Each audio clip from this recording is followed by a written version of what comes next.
Hello my dear student, आप सभी का सूरत लर्निंग सेंटर में एक बार फिर से स्वागत है। देखिए प्यारे स्टूडेंट, जो भी आपका अब ये टॉपिक जो चलने वाला है ये आपका 10th क्लास के लिए बहुत ही इम्पोर्टेंट टॉपिक है।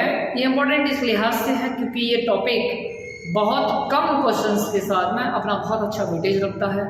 इसके अलावा इसमें आपका थोड़ा सा मशक्कत बच्चों के लिए इसलिए होती है क्योंकि इसमें नंबर ऑफ फॉर्मूलेज काफ़ी ज़्यादा यूज़ होते हैं। लेकिन अगर आप इस बात के लिए ध्यान देंगे कि इसमें जो भी आपका टॉपिक्स है उन टॉपिक्स का अगर आप बारीकी से अध्ययन करें, उनके जो भी फॉर्मूलेज हैं उनको आप अच्छे से अगर तैयार कर लेंगे तो इनके क्वेश्चन बनाने में आपको बहुत आसानी हो जाती है। टॉपिक हमारा स्टार्ट होगा बेटा सरफेस एरिया एंड वॉल्यूम, अर्थात क्षेत्रफल और आयतन। 10th क्लास के बच्चों के लिए ये जो आपका टॉपिक है ये एक तरह से आप कह सकते हैं कि बहुत ही गेम चेंजिंग आपका टॉपिक है, क्योंकि ये आपका अकेला टॉपिक कम से कम आपका 10 से 12 नंबर आपका कवर करेगा सारे पेपर को मिलाकर के, ठीक है ना। तो चलिए आगे बढ़ते हैं भाई, एक एक करके क्वेश्चन के आधार पे हम बढ़ेंगे। सबसे पहले हम शुरुआत इस बात से करेंगे कि विकल्प मिलेंगे बहुत मार्ग भटकाने के लिए, विकल्प मिलेंगे बहुत मार्ग भटकाने के लिए, संकल्प एक ही काफी है, संकल्प एक ही काफी है मंजिल तक जाने के लिए। मेरे प्यारे बच्चों, जब भी आप अपनी तैयारी कर रहे हो, आप अपने किसी भी जिंदगी के फील्ड में आगे बढ़ रहे हो, इस बात के लिए बहुत ज्यादा महत्व देने की जरूरत है कि आपके अंदर जो संकल्प की शक्ति है ना वो बहुत ज्यादा मजबूत हो, अर्थात वह शक्ति आपको बार बार प्रेरित करती हो। आपके संकल्प में इतनी शक्ति होना बहुत जरूरी है। तो देखिए चलिए हम स्टार्ट करेंगे आपका जो भी आपका टॉपिक है। तो टॉपिक में हम क्या करेंगे, जो भी हमारी सीट्स है ये बेसिकली हम देखो बाइलिंगुअल सीट रख रहे हैं। क्यों रख रहे हैं, इसका पीछे का कारण ये है कि जो भी हमारे स्टूडेंट्स हैं, आपका हमारा जो आपका ऑडियंस बेस है वो कहीं ना कहीं हिंदी और इंग्लिश मीडियम दोनों में है। तो मैं कोशिश करूंगा कि आपका जो भी क्वेश्चन होगा उसको हम आपका दोनों लैंग्वेज में कवर करेंगे, ठीक है ना। तो चलिए एक्सरसाइज 12.1 आपका ये है और इसका आपका क्वेश्चन नंबर 1 हम बनाएंगे। ये आपका न्यू एनसीईआरटी के अकॉर्डिंग हम चल रहे हैं और न्यू एनसीईआरटी के अकॉर्डिंग हम इससे चल रहे हैं। तो इन्होंने बोला है दो घनों, क्वेश्चन को बना रहे हैं दो घनों। बेटा जी यहाँ पे आपको सबसे पहले क्या समझना होगा कि आपके पास में जो भी आपका शेप है तो आपको इसमें सबसे पहले शेप का ध्यान रखना होगा, अर्थात जो आपका आकृति है, जो आपका आकार है वो किस आकृति का है, आकार का है। तो आप देखेंगे इसमें सबसे पहले उन्होंने बोला दो घन, जिनमें से प्रत्येक का आयतन दिया है आपको 64 सेंटीमीटर क्यूब। यहाँ पर आप लेंगे इसे के संलग्न फलकों को मिलाकर एक ठोस घन बनाया जाता है, इससे प्राप्त घन आपका पृष्ठीय हो जाता है। तो देखिए सबसे पहले हम एक घन को ड्रॉ करेंगे। घन को जब हम ड्रॉ करते हैं तो ये आपको कुछ इस तरीके से दिखाई देगा। घन वह है 3D आकृति है जिसकी सभी भुजाएं आपकी बराबर होती हैं, लंबाई चौड़ाई और ऊंचाई। इन्होंने कहा ये एक घन है, इसी से सटा करके इन्होंने कहा एक और घन हमें बनाना है। तो हमने कहा इसी से सटा करके एक और घन का निर्माण हमने ये कर दिया है और एक और घन का जब निर्माण हम करते हैं तो ये आपका घन कुछ इस तरीके से ठीक इसी के नजदीक में रख जाएगा, ये आपका आ जाएगा कुछ इस तरीके से, ठीक है ना। तो देखेंगे आप कि यहाँ पर मैंने क्या किया, ये आपके दो घन हैं जिनको मैंने यहीं पर रख दिया है। पहला घन मेरा ये है और इसके साथ में ही आपके ये दोनों घन अटैच हो गए हैं। जैसे ही आपने ये दोनों घन यहाँ पर अटैच किए तो आप ये देखेंगे कि जो घन है आपका ये आपका घन नंबर 1 है, ये आपका घन नंबर 2 है। अब एक बात समझो बेटा, यहाँ पे आपको समझने वाली बात है वो जरूरी ये है कि जब आप एक घन को मिलाते हैं तो इसकी भुजाई ये है, ये भी आपका ए रहेगा हाइट, और इसका जो आपका ये विड्थ है ये भी आपका ए है तो ये भी आपका ए ही रहेगा। तो आप सबसे पहले आयतन की बात करते हैं तो घन का आयतन क्या होता है, वॉल्यूम ऑफ क्यूब। तो घन का आयतन होता है बेटा V = A का क्यूब। इस क्वेश्चन में आपको ऑलरेडी एक घन का आयतन दिया गया है जिसका वैल्यू 64 है, दैट मींस A का क्यूब का वैल्यू आपका 64 है। तो आप कहेंगे सर A का value cube root of 64 and that will be equal to 4 centimetre. Therefore जो आपका घन बना है वो 4 सेंटीमीटर का था जिसका वॉल्यूम आपको दिया गया था, ठीक है ना। अब आपको यहाँ पर जो समझने वाली बात है वो ये है कि जब मैं दो घनों को मिला देता हूँ, मैंने यहाँ पे क्या किया, इन दोनों घनों को सटाकर रखा है, अर्थात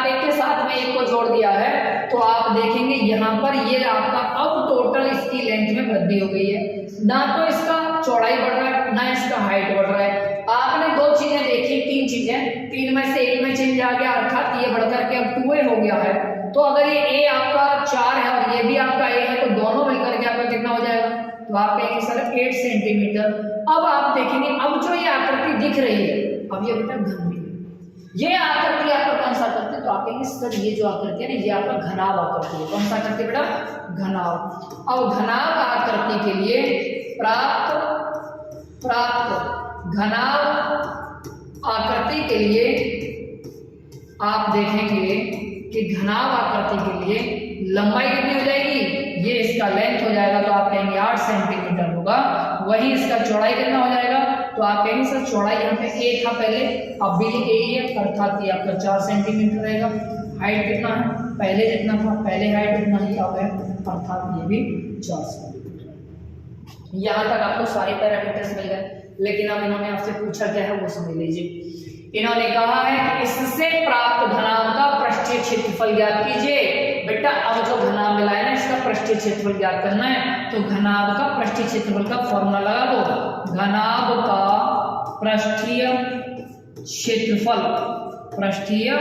क्षेत्रफल क्या होता है? तो हम कहेंगे twice LB plus BH plus HL। और इसी सारे के सारे पैरामीटर्स को लगाने के साथ आपका आंसर आपको प्राप्त हो जाएगा।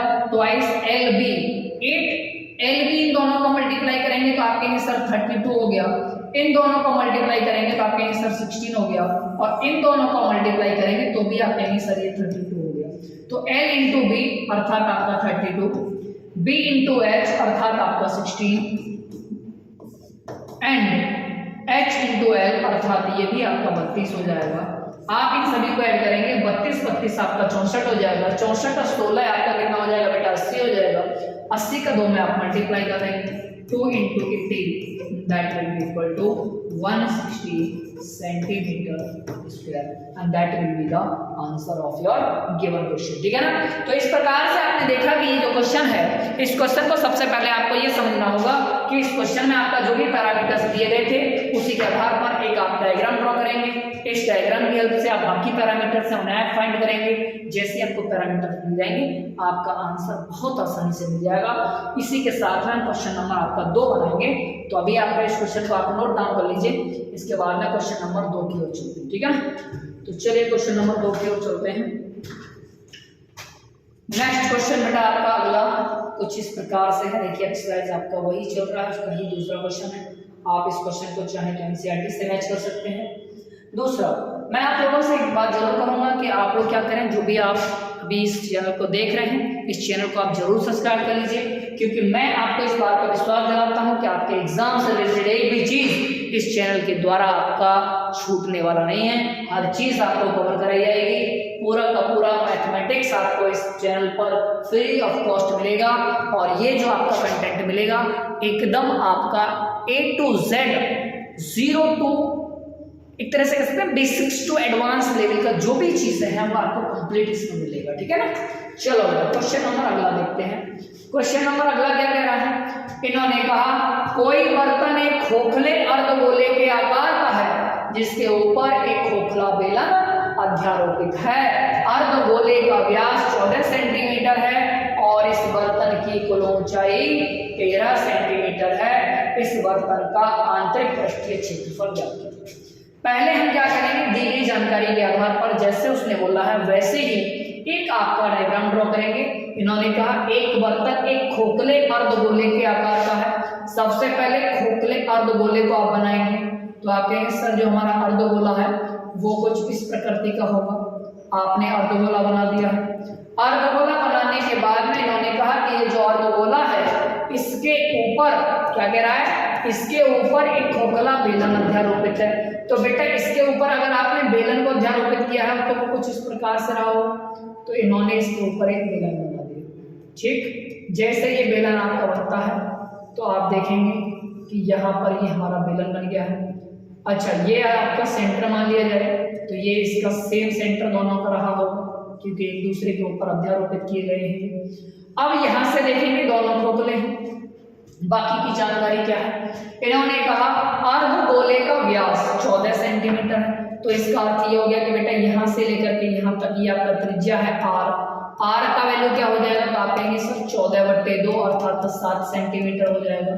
यही रेडियस आपका बेलन के लिए होगा और यही रेडियस आपका इस खोखले गोले के लिए होगा।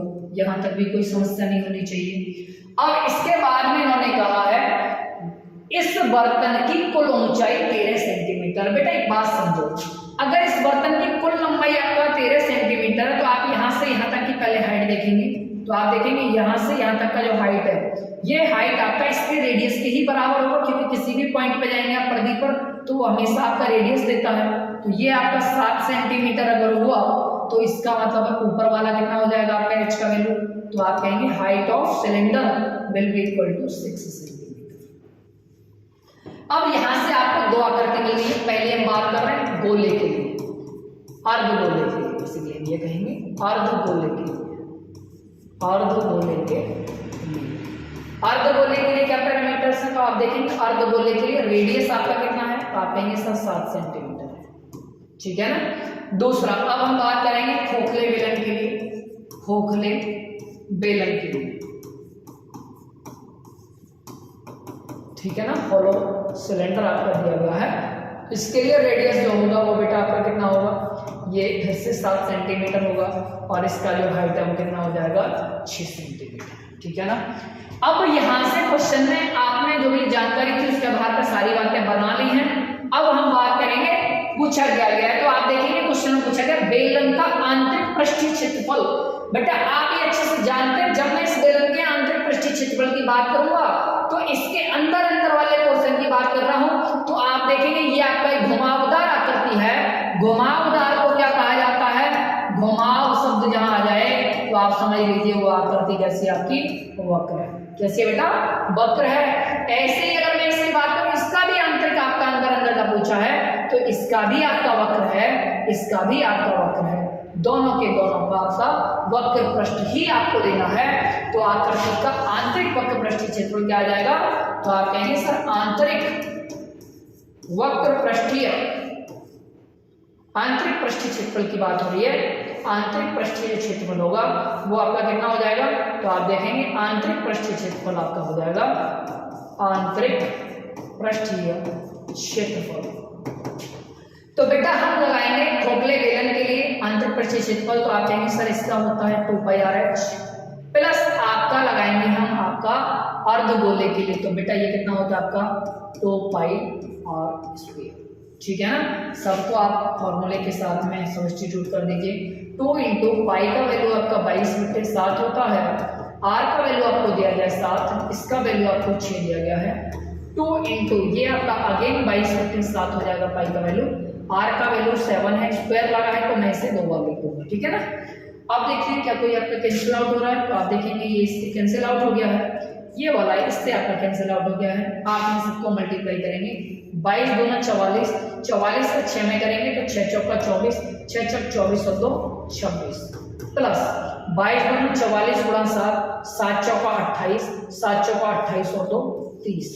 आप इन दोनों को ऐड कर देंगे तो ये आपका कितना हो जाएगा, 72 हो जाएगा, 3 और 2 5 हो जाएगा, 572 आपका आंसर आ जाएगा सेंटीमीटर स्क्वायर, ठीक है ना। 572 सेंटीमीटर स्क्वायर ये आपका आंसर आ गया है। इस क्वेश्चन के आंसर में आपको कोई भी परेशानी नहीं होनी चाहिए, क्योंकि ये क्वेश्चन जितने भी है ना, ये क्वेश्चन आपको कुछ नहीं करना है, जो भी जानकारी दी गई है उसी जानकारी के आधार पे आपको क्या करना है, अपना जो भी डायग्राम से उसे ड्रॉ करिए और दी गई जानकारी के आधार पर पूछा जो गया उसका फॉर्मूला लगा करके आप इसका ऑटोमेटिकली आंसर फाइंड कर सकते हैं। क्लियर है? चलो मेरे प्यारे बच्चों, तो अब हम चलते हैं आपका अगले क्वेश्चन की ओर, ठीक है। चलिए भाई अगले क्वेश्चन की ओर चलते हैं जी। नेक्स्ट क्वेश्चन हमारा जो है कुछ इस प्रकार से है, थोड़ा सा इस चीज को ठीक कर लेते हैं। अगेन ये इन्होंने हमें इशू क्रिएट कर दिया है। चलिए देखते हैं, कोई इशू क्रिएट नहीं हुआ है, काफी अच्छी स्क्रीन दिख रही है। क्वेश्चन नंबर आपके हम 3 पर आएंगे, अभी आपका चौथा क्वेश्चन आपको दिख रहा है, ये 3वां क्वेश्चन आ गया। चलिए क्वेश्चन नंबर 3 में चलते हैं बेटा, ठीक है। इन्होंने आपसे बोला है कि क्वेश्चन नंबर 3 में कंडीशन क्या है, उन्होंने कहा एक खिलौना, बात किसकी हो रही है? खिलौने की। क्या है? एक खिलौना त्रिज्या 3.5 सेंटीमीटर वाले शंकु के आकार का है जो उसी त्रिज्या वाले एक अर्धगोले पर अध्यारोपित है। आप ये देख रहे हैं, ये क्वेश्चन और इससे पिछला वाला क्वेश्चन दोनों अध्यारोपण पर आधारित क्वेश्चन थे।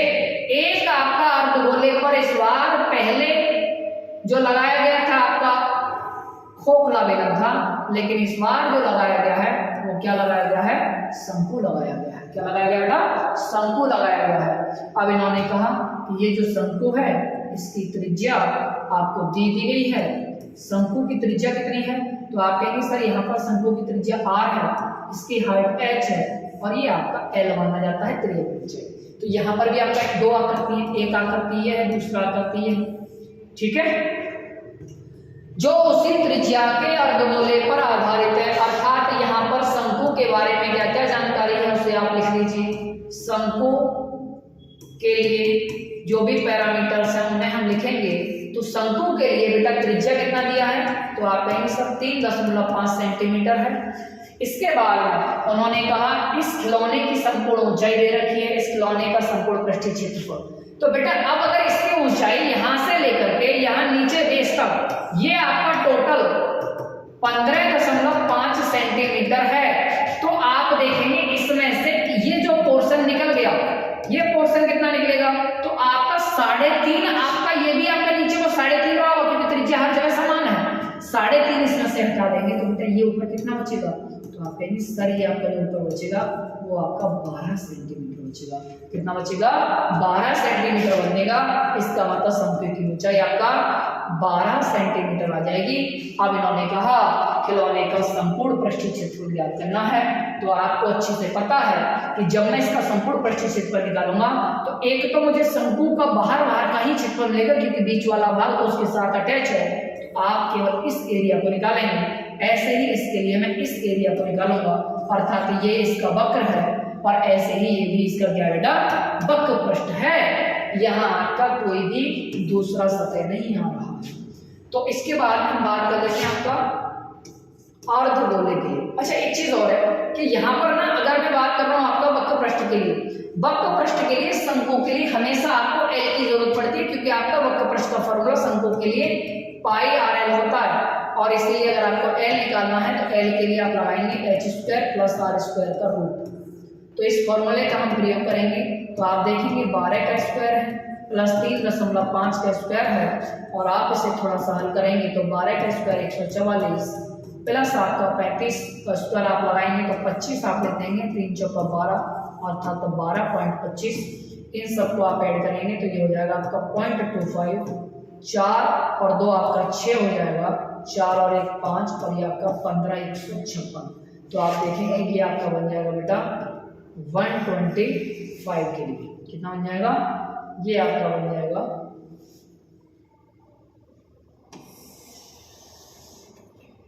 इसका थोड़ा सा 0.5 तो ये बन जाएगा आपका 12.5 सेंटीमीटर।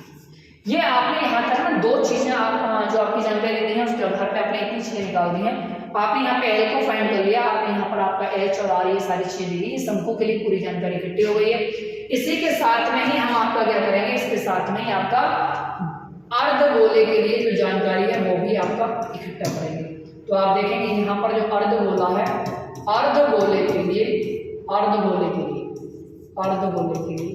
जो त्रिज्या है वो उन्होंने कह दिया है कि इस खिलौने में संपूर्ण ऊंचाई, जबकि इन्होंने ये बोला है उसी त्रिज्या वाले अर्धगोले अर्थात त्रिज्या कितनी रहेगी जो आपका शंकु की है, तो इसके लिए भी त्रिज्या आपका 3.5 सेंटीमीटर ही रहेगा। इन्होंने कहा इस खिलौने का संपूर्ण पृष्ठीय क्षेत्रफल ज्ञात कीजिए। संपूर्ण पृष्ठीय क्षेत्रफल की जब बात की जाएगी, संपूर्ण पृष्ठीय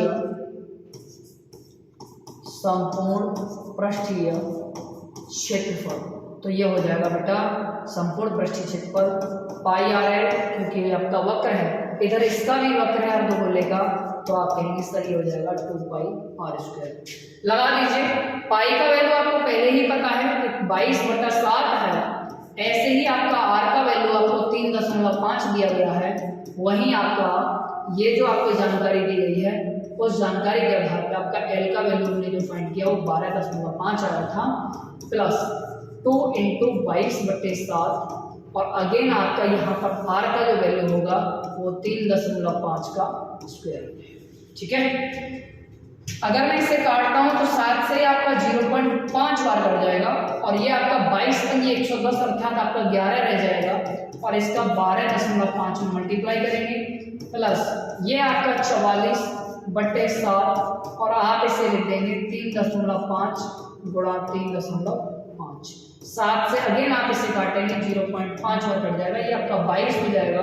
तो आप देखेंगे 11 गुणा 12.5 प्लस 22 गुना 3.5।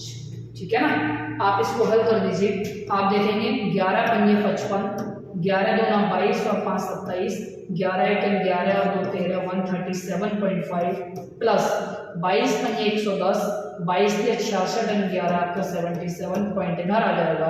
इन सबको अगर आप ऐड करते हैं तो ये आपका 0.5 तो यही रहेगा। 7 7 14 के लिए 4 ले लेंगे, 7 3 10 और 11 आ जाएगा, एक और एक 2 आ जाएगा, 214.5 सेंटीमीटर स्क्वायर इसका आंसर बन जाएगा। ये भी क्वेश्चन आपके लिए बहुत आसान था, बशर्ते आप पेशेंस के साथ क्वेश्चन को बनाते चलें। जब भी आप कोई भी क्वेश्चन बनाएं तो इसके लिए सबसे महत्वपूर्ण जो पहलू है बेटा ये आपका पेशेंस है। बिना पेशेंस के आपका एक भी क्वेश्चन नहीं बनेगा, इस बात को अपने दिमाग में बिठा लीजिए। तो आप जब भी कोई भी क्वेश्चन बनाएं तो इसको आप ना पेशेंस के साथ बनाएं, बिना पेशेंस के आप क्वेश्चन नहीं बना पाएंगे, क्योंकि आपके साथ में सबसे बड़ी समस्या यही है कि जब भी क्वेश्चन लेंदी होता जाएगा आप घबराएंगे।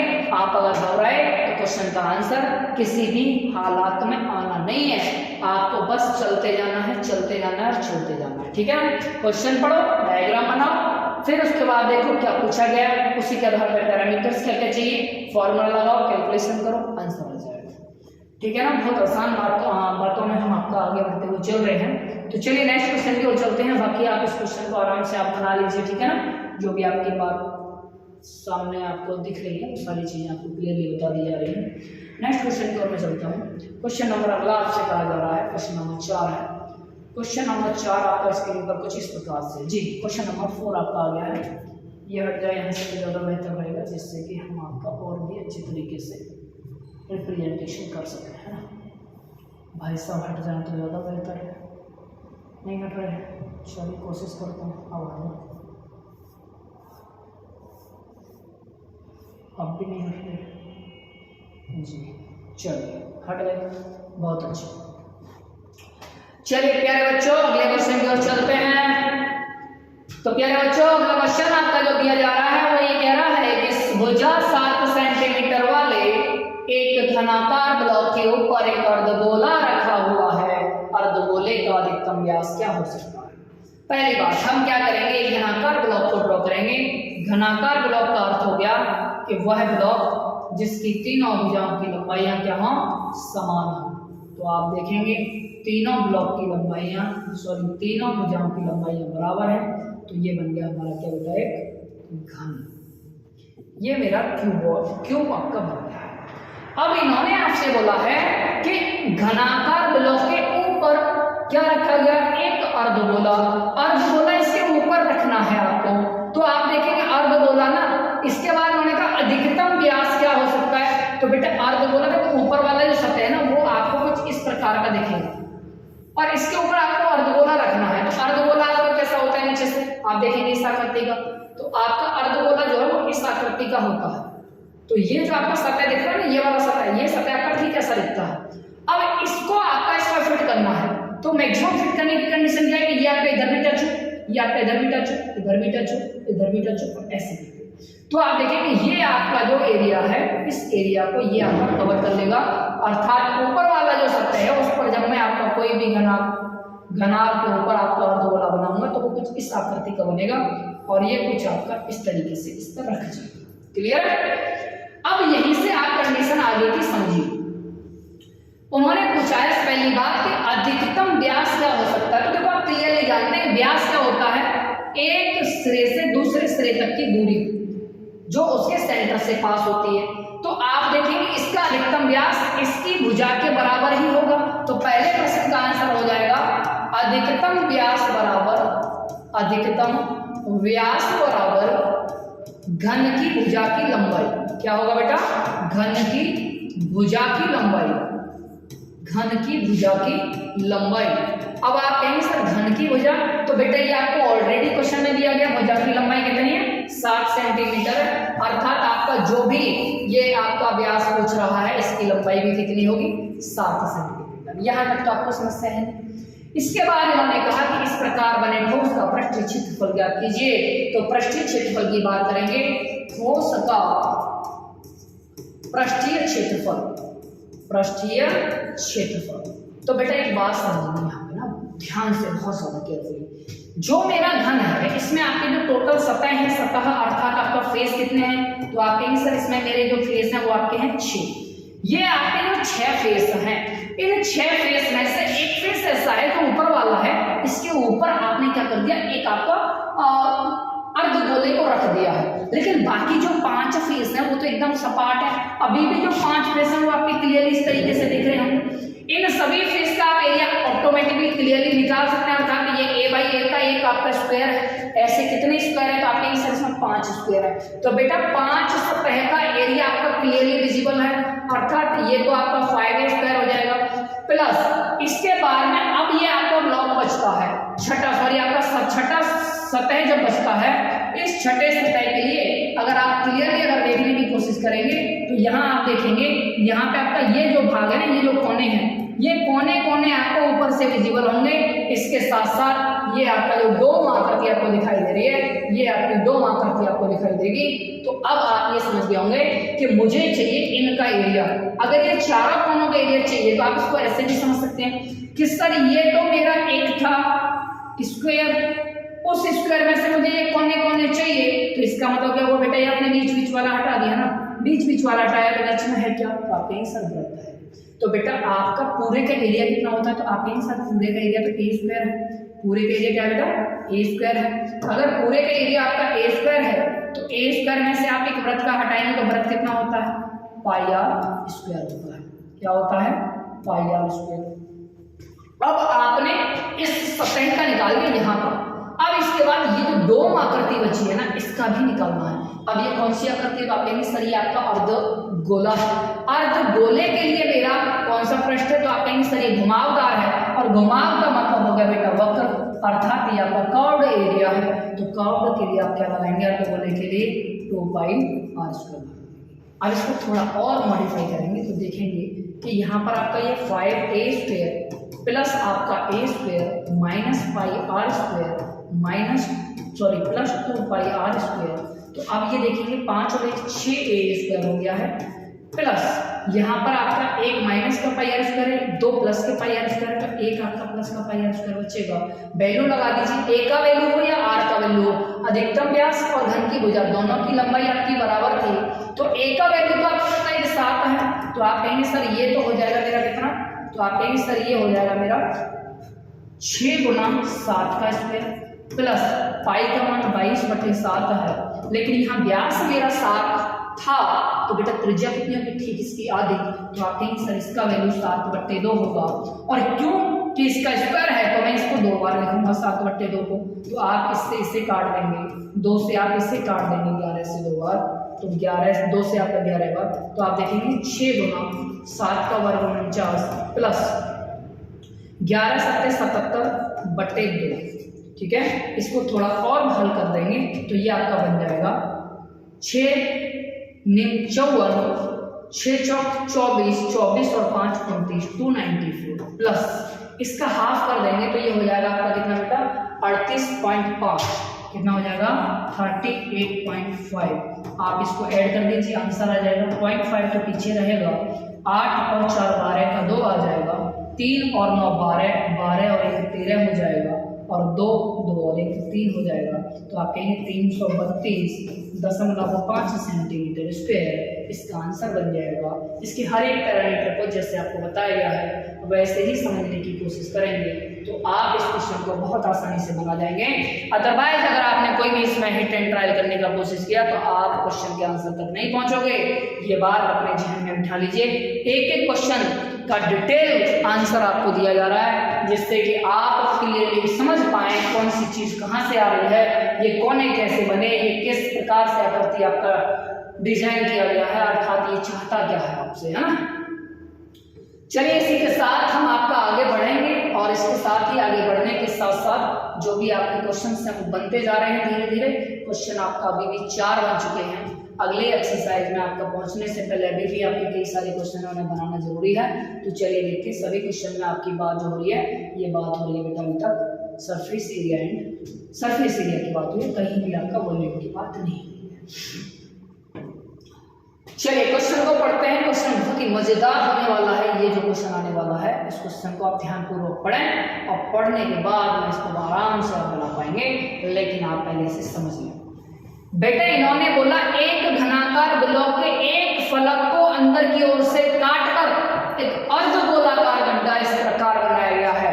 पहली बात तो बात यह है कि यहाँ पर फिर से बात घना आपका किसकी हो रही है, घन आकृति की हो रही है। अगर ये बात फिर से घन आकृति की हो रही है तो ये आकृति तो ये बन गई है।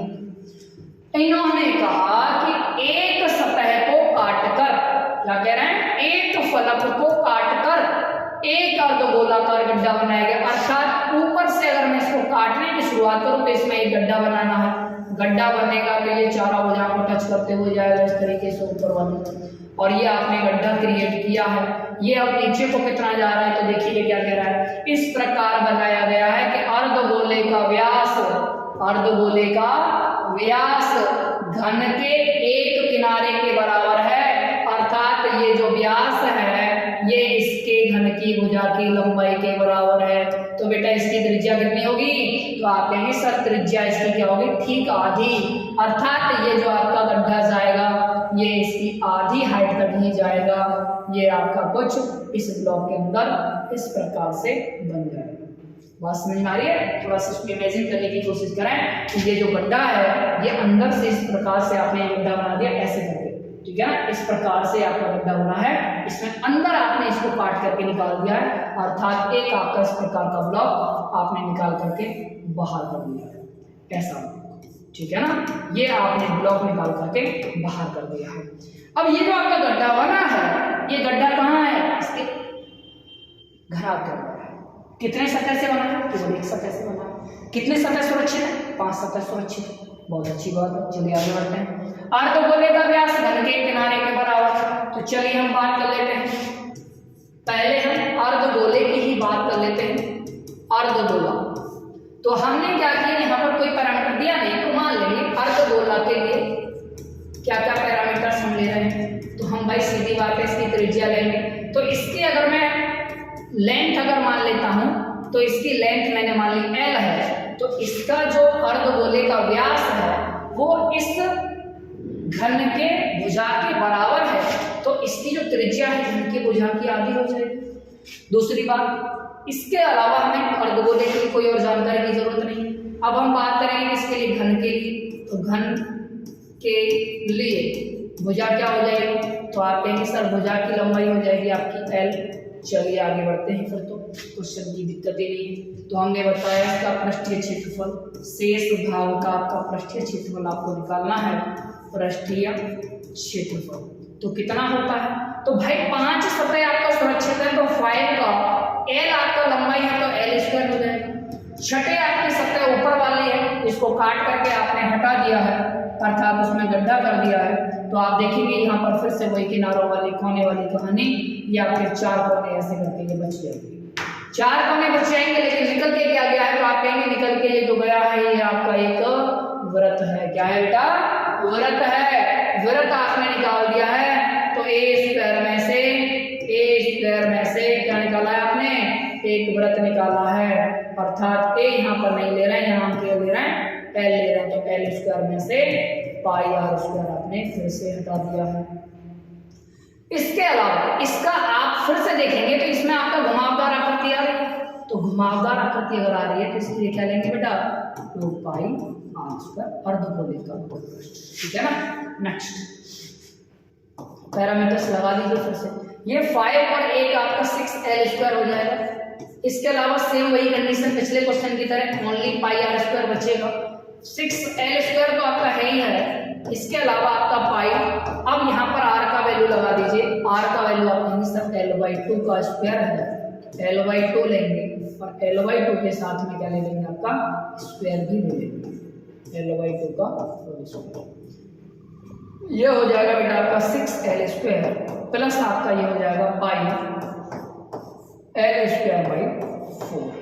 आप एलसीएम ले लीजिए, l स्क्वायर कॉमन आ जाएगा, बट्टे 4 भी कॉमन आ जाएगा, तो ये बन जाएगा आपका 24 प्लस आपका पाई, ठीक है, 24 प्लस पाई और l स्क्वायर बाई 4। यही आपका पृष्ठीय क्षेत्रफल बनेगा। आपको जिस भी उसमें दिया गया होगा तो आपका कह देंगे इसे वर्ग मात्रक या मात्रक स्क्वायर, क्या बोल देंगे, मात्रक स्क्वायर, अर्थात आपका यूनिट स्क्वायर में आपका आंसर आ जाएगा, क्योंकि यहाँ पे आपका एरिया की बात हो रही है, ठीक है बेटा। तो इस प्रकार से आपका क्वेश्चन नंबर 5 भी बन गया है। कंडीशन कुछ नहीं है, जो भी क्वेश्चन में दिया गया है उसी जानकारी को हमने यूज किया है और उसी के आधार पर ही आपका क्वेश्चन बन गया है। चलिए आगे बढ़ते हैं, चैनल को सब्सक्राइब करते रहिए, अपने दोस्तों के साथ में इसे साझा करिए, जिससे कि उन्हें बेहतर से बेहतर कंटेंट उन्हें घर बैठे मिले और वे अपनी तैयारी जोर शोर से करते रहें। चलिए मैं इस क्वेश्चन को हटा देता हूँ, बस आप क्वेश्चन को ध्यानपूर्वक पढ़ें और बनाएं, ठीक है। नेक्स्ट क्वेश्चन, छठा क्वेश्चन आपको दिया गया है, पूरे कैप्सूल की लंबाई आपको दी गई है। चलिए आज के वीडियो में हम आपका इतना ही क्वेश्चन बनाएंगे, बाकी के शेष क्वेश्चन आपका अगले वीडियो में हम आपका कवर करेंगे। तब तक के लिए आप इस चैनल के साथ में जुड़े रहिए और जो भी हमारे साथ में स्टूडेंट अभी जुड़े हैं उनसे एक रिक्वेस्ट है कि वो चैनल को ज़्यादा से ज़्यादा सब्सक्राइब करें, जिससे कि हम ज़्यादा से ज़्यादा लोगों तक रीच कर पाएँ और आप तक जो भी वीडियो अभी आ रही हैं वो वीडियो ऐसे ही कंटिन्यू आती रहे और आप अपनी तैयारी इसी तरीके से जारी रख पाएँ। इसी के साथ में हम आज के लेक्चर की यहीं पर समाप्ति करते हैं। बहुत बहुत धन्यवाद।